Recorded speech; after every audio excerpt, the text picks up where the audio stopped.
Voilà, vous arrivez au terme de ce parcours avancé sur Angular. Vous avez maintenant toutes les clés, hein, vous l'avez compris, pour structurer des applications web performantes. Elles sont dynamiques, elles sont maintenables. Donc, nous avons commencé, vous l'avez vu en tout début de ce cours, bien, par la gestion des animations. Ensuite, nous avons exploré la puissance de RxJS. Nous avons géré les flux de données de manière réactive. Puis, nous avons construit une galerie de vidéos. Nous avons utilisé des composants réutilisables. Vous avez mis en place des formulaires complexes et enfin abordé les stratégies d'optimisation. Vous avez vu que chaque chapitre vous a proposé un projet ou une fonctionnalité concrète à mettre en place ou en œuvre dans un de vos projets ou même dans des mini-projets exemples. Donc ce qui compte maintenant, c'est de continuer à pratiquer, vous le savez. Angular est un framework qui se déploie pleinement lorsqu'on enchaîne les cas concrets. Donc n'hésitez pas à reprendre les composants que vous avez créés dans ce cours, à les réutiliser dans un vrai projet, hein, même s'il est tout simple.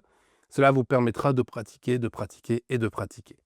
Donc souvenez-vous que chaque bonne application Angular repose sur 3 piliers: la modularité du code, la réactivité avec RxJS et une expérience utilisateur fluide, et bien soutenue par des animations bien pensées et des mises à jour dynamiques, vous l'avez compris maintenant. Donc si vous maîtrisez ces éléments, bien vous serez en mesure de répondre à presque tous les besoins modernes du développement front-end. Pensez également à exploiter les outils de l'écosystème Angular, par exemple le CLI, pour générer rapidement vos structures, les formulaires aussi, qui sont réactifs afin de capter les données utilisateurs, les services, encore là, pour centraliser la logique métier. Vous avez vu aussi les modules partagés afin de pouvoir optimiser leur réutilisation sans avoir besoin à chaque fois de tout réécrire.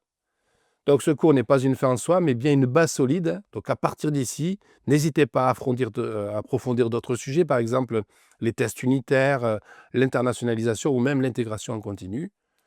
Tout ce que vous avez vu ici peut être combiné dans des projets plus ambitieux, toujours garder la même logique modulaire. Donc avant de passer aux exercices là qui vont suivre, prenez le temps, quelques instants, pour revenir sur vos fichiers, rejouer certaines animations, simuler des données en RxJS, personnaliser des formulaires. Hein, vous allez voir, ces petites expérimentations vont vous aider à résoudre l'exercice qui suit.